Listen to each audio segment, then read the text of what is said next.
ধাবার মতো ঝাল ঝাল মশলাদার চিকেন মশলা বাড়িতেই বানাতে চান? তাহলে আজকের রেসিপিটা একদম মিস করবেন না। নমস্কার, আমি মধুশ্রী।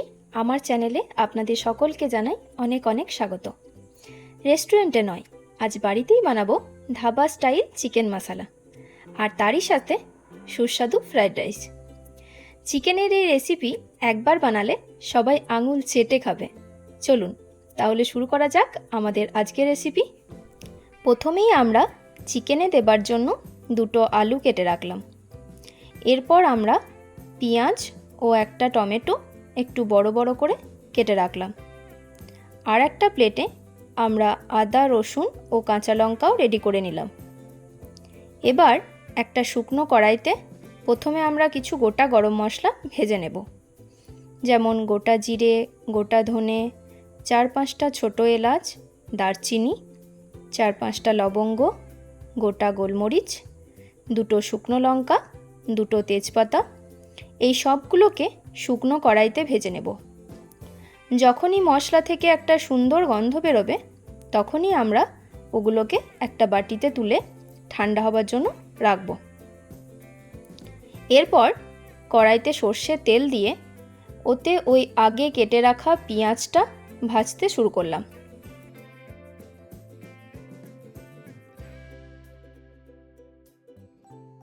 তারপর একে একে রসুন, আদা, কাঁচা লঙ্কা এই সবগুলোকে ভেজে নিলাম। দেন ওর মধ্যে কেটে রাখা টমেটোগুলো দিয়ে ভালো করে ভেজে একটা বাটিতে তুলে ঠান্ডা করতে দিলাম। এরপর আমরা চিকেনটা ম্যারিনেট করব। তার জন্য আগে চিকেনটা কেটে ভালো করে ধুয়ে নিলাম। তারপর চিকেনটা ম্যারিনেশনের পালা। তার জন্য কি কি লাগছে আমরা দেখে নিই। প্রথমেই অর্ধেক লেবুর রস দিলাম। এরপর একে একে 2 চামচ হলুদ, 2 চামচ নুন, 1 চামচ মিট মশলা, 1 চামচ চিকেন মশলা, 1 চামচ ধনে গুঁড়ো, 2 চামচ টক দই, 1 চামচ কাশ্মীরি লাল লঙ্কার গুঁড়ো। এই সবগুলো দিয়ে ভালোভাবে মেখে নিয়ে দেন 1 চামচ সর্ষের তেল দিয়ে ভালোভাবে ম্যারিনেট করে কিছুক্ষণের জন্য রেখে দেব।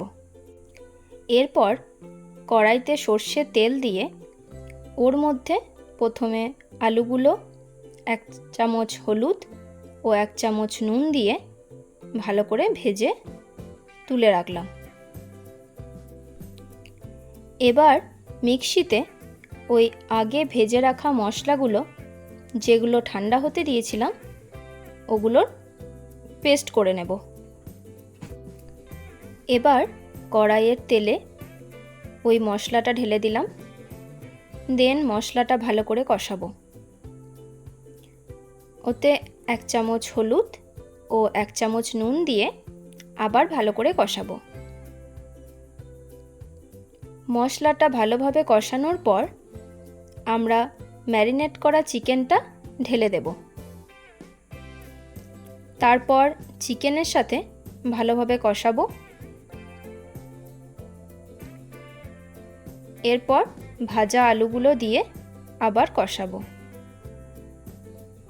তারপর গরম জল দিয়ে নেড়ে নিয়ে ঢাকা দিলাম সিদ্ধ করতে।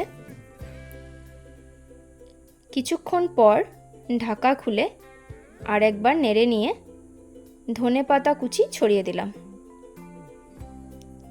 আমাদের ধাবা স্টাইল চিকেন মশলা একদম রেডি। এবার এর সাথে খাবার জন্য আমি ভেজ ফ্রাইড রাইসের রেসিপিটা দেখাবো। ভেজ ফ্রাইড রাইসের জন্য আমি কিছু ভেজিটেবলস এইভাবে কেটে রেখেছি। সেগুলো হলো গাজর, বিনস আর গ্রিন ও ইয়েলো বেল পেপার। আর যেগুলো আমাদের লাগবে, যেমন আদা, রসুন, কাঁচা লঙ্কা, এগুলো কুচি করে প্লেটে রেখেছি। এবার কড়াইতে রিফাইন্ড অয়েল ও ঘি মিক্স করে দিয়ে রসুন কুচিটা দিলাম।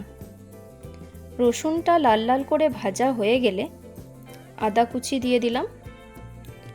আদা ও রসুন দুটোই ভাজা হয়ে গেলে একে একে গাজর, বিনস এটাকে দিয়ে ভাজতে দিলাম। তারপর গ্রিন ও ইয়েলো বেল পেপারগুলো দিয়ে ভালো করে ভেজে নিলাম। এবার পরিমাণ মতো নুন দিয়ে একটু ঢাকা দিয়ে ভেজিটেবলসগুলো সিদ্ধ হতে দিলাম। 2 মিনিট পর ঢাকা খুলে নেড়ে নিয়ে আগে বানিয়ে রাখা রাইসটা মিশিয়ে দিলাম। তারপর ভালো করে মিক্স করে ভেজে নিয়ে একটু গোলমরিচ গুঁড়ো ও পরিমাণ মতো চিনি দিয়ে নেড়ে নিলেই রেডি আমাদের ভেজ ফ্রায়েড রাইস। এই ভেজ ফ্রায়েড রাইসের ডিটেলস রেসিপিটা আমার আগে শেয়ার করা আছে, যারা দেখেননি তাদের জন্য আমি লিঙ্কটা দিয়ে রাখলাম উপরে এই আই বাটনে। আপনাদের যদি এই রেসিপি দুটো ভালো লাগে তাহলে অবশ্যই লাইক করবেন, আর আপনারাও এইভাবে বাড়িতে বানিয়ে কমেন্টে জানাবেন কেমন হয়েছিল। আমার চ্যানেলে যদি নতুন বন্ধু হয়ে থাকেন তাহলে চ্যানেলটি সাবস্ক্রাইব করে পাশে থাকার অনুরোধ রইল। দেখা হচ্ছে আবার পরের ভিডিওতে নতুন কোনো রেসিপির সাথে। সবাই ভালো থাকবেন। ধন্যবাদ।